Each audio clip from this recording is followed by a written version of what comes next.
Good morning, dear students. I hope you all are fit, fine, and healthy at your homes. Today, we will take two topics, dawns of yoga and major benefits of yoga. I hope you will enjoy. We will read from your book and we will see to it. Now, we are seeing to the dawns of yoga. Dawns of the yogas are the things that we should not do during our yoga so that we can have the more benefit of yoga to our body, mind, and health. So, what is the first point? First point says women should refrain from regular yoga practice during their menses or pregnancy. So, women should not do the yoga during the menses or the pregnancy. However, to them there are a specific set of asanas to be done.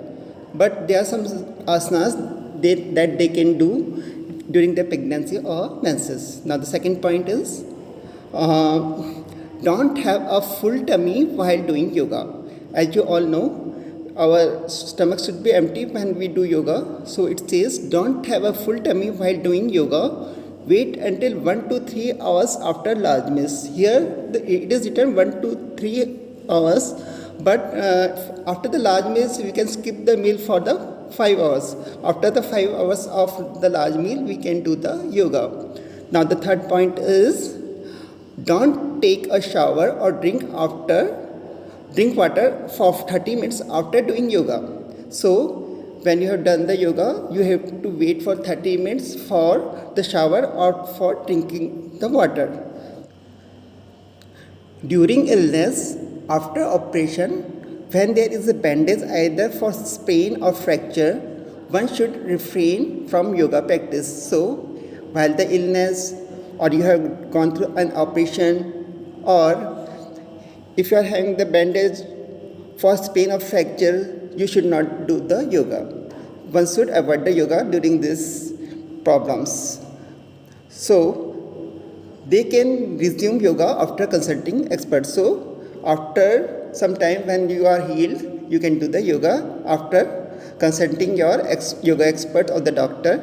Now, the next point is don't do strenuous exercise after yoga.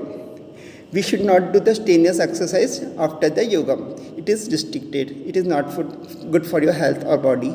Now, the next point is one should not practice yoga in unclean, smoky places and areas with a foul smell. So, you should not practice the yoga if the place is dirty or there is smoke or there is dirty smells are coming. So, in those places you don't have to do yoga because they are not hygienic and not good for your health. Now the next point is yoga should not be practiced in storm winds either. So if there is storm or winds, you are doing yoga outside and there is storm or wind, you should not do yoga. At that time you can do yoga at your place in your room. But there also is problem that ventilation will be not there due to storm or the wind. So you should avoid the yoga during the storms and the wind. So these are the dawns of yoga. You should know, you should learn them, you should remember them, and you can also have some points of yours. You can write to them in your copy also that you feel that or you should ask to me first. Then there are more dawns of yoga than given here. Okay, now we will go in the next topic, that is major benefits of yoga. Dear students, here are the major benefits of yoga. Benefits of yoga are more than what are given here, but you should at least know these benefits. Now, what the book says, following are some of the benefits of doing yoga. We will discuss effects of yoga and on different parts of the body in details in the subsequent chapters. In the subsequent chapters, you will find more benefits of yoga and we will learn about them there. But here we'll see to it. First point is improvement in immunity. When you do yoga, it improves your immunity and protection from disease. If the immunity is high, then you will be protected from the diseases. When the immunity is less, you get the diseases. So first point is that improvement in the immunity. When you do yoga, your immunity increases. Now the second point is healthy heart. when you do yoga, your heart become more healthy. There are various asanas, they are very good for your heart. For example, Shashank Asan, Shavasana, all the laxative asanas, Anulom Vilom Pranayama, Brahmari Pranayama, etc. So there are various asanas, pranayams and meditation, all are very good for your healthy heart. Healthy heart, protection from the heart problems. So now the third point, improve body flexibility, protection from injury. See, if you do yoga, your body will be more flexible, and in the flexible body, the chances of injury are lesser. So there are various asanas like the Chakrasana, Paschimottanasana, etc. that builds your flexibility. Now the fourth point is improved body posture. So there are many asanas which improves your body postures, like the Garudasana and Padmasana. They remove the deformities of the leg, and when you sit in the Vajrasana, it makes your backbone straight and strong. So yogasanas help in improving your body postures, and there are several asanas for this. Now the fifth point is positivity in mind, protection from hypertension, depression, etc. So see, there are pranayamas and asanas, meditations, they all help in removing the mental disease like the hypertension, depression. If you do the Anulom Vilom Pranayama, Kapalbhati Pranayama, and the Savasana meditation, they all are helping to remove the mental problems, psychological disorders like hypertension, depression, anxiety, all can be removed. So your mind becomes more positive, you become fearless. So the yoga helps in improving the positivity of your mind, and they help you from, they protect you from the hypertension, depression, etc. And hypertension is due to high blood pressure. When blood pressure increases, it turns into the hypertension, and it is due to stress. Generally, it is due to stress, anxiety, wrong eatings. So if we do yoga, we can be protected from these diseases, and our mind will be more positive. Now the sixth point is weight reduction, weight increase, body attain ideal body weight. So when we do yoga, if our weight is more, it will be reduced, and if our weight is less, it will be increased, because your yoga improves your metabolism. So there are various asanas, they help in weight reduction like the Paschimottanasana, Pavan Muktasana, etc. Doing the Surya Namaskar with the fast pace also reduces the weight. So we can do to them for the reduction of weight, and we can improve our metabolism, and metabolism is improved, then also our weight can be come in the normal. We can come in the normal weight. Now the seventh point is improve muscle strength. So there are various asanas, they help in improving the muscle strength. So if you do the Surya Namaskar in fast pace, it helps in muscle strength. If we do the Mayurasana, crane pose, or Utthita Padmasana, so there are various asanas, they help in the building of muscles. So if someone wants to build muscle through the yoga, he can also do it with the proper asana, choosing proper asanas for the muscle strength. So yogasana improves your muscle strength. Now the eighth point is improve vitality. So yoga improves your vitality. It is very good for your vital organs. It improves the health of all the organs in your body. So your age also increases, so it improves your vitality. So these are the major benefits of yoga you should know.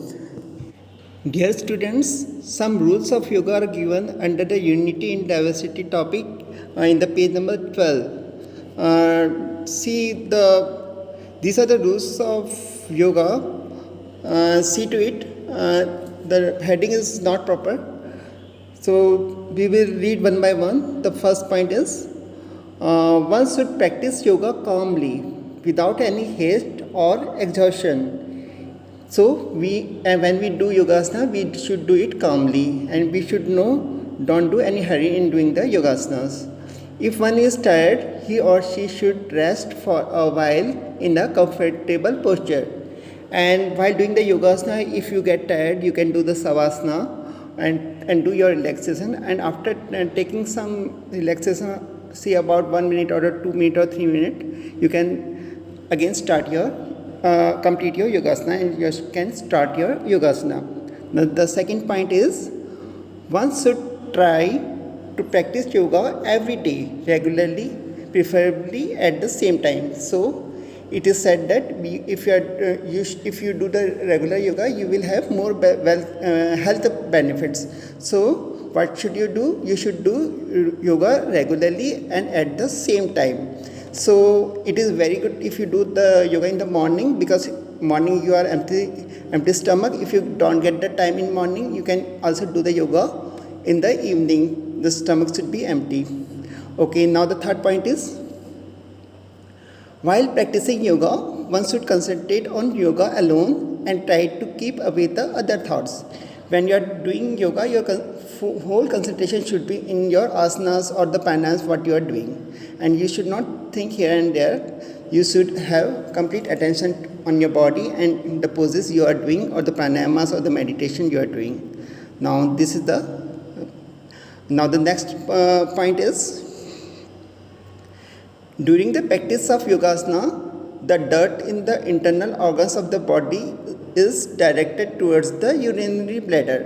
So, soon after completing yoga, one should pass out the urine. So, when you do yogasana, after doing yogasana, you should pass the urine, because the dirt of the organs will go in the urinary bladder, and when you will pass the urine, that will go away.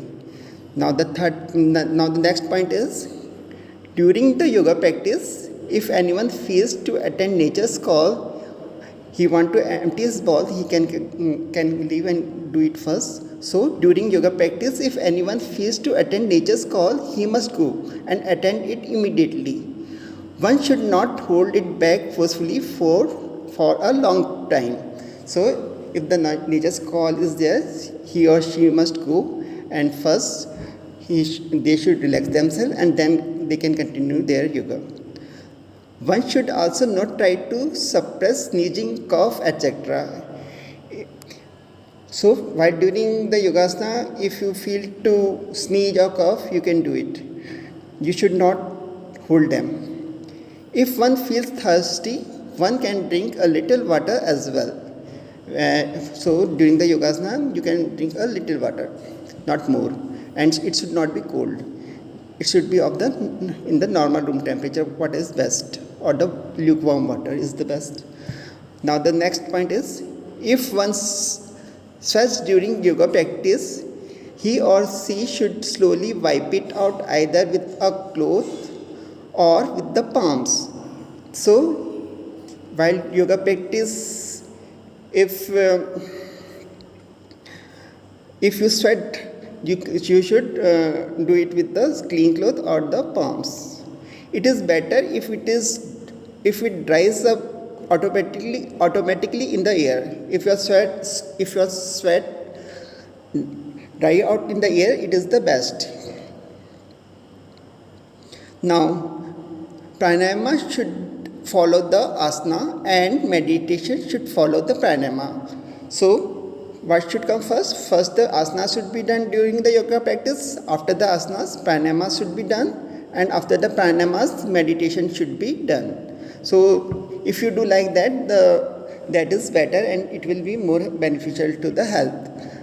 Now the next point is, always lay on your back for 2 to 5 minutes with relaxed breathing after finishing yoga postures. So when you complete the yogasana, after your yogasana session, you can do the savasana. You can lie down in the shavasana and relax yourself for 2 to 5 minutes.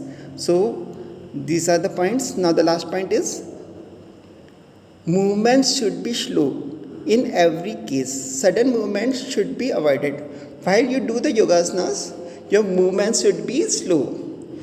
You should not do in the fast pace. You should do yogasanas slowly. And there should be no jerking while doing the yogasana, going in the posture and coming out of the posture. The jerk should not be there to your body. You should do it smoothly and slowly. So sudden movement should be avoided during the yogasana. So these are the rules of yogasanas. These are given page 12, but the heading is not proper. I hope you enjoyed today's study session. We studied about dawns of yoga, we studied about the major benefits of yoga and the rules of the yogas. So, dear student, if you have not made the notes of these topics, please make the notes of this topic in your class notebooks and stay happy, stay healthy at your homes. Thank you everyone.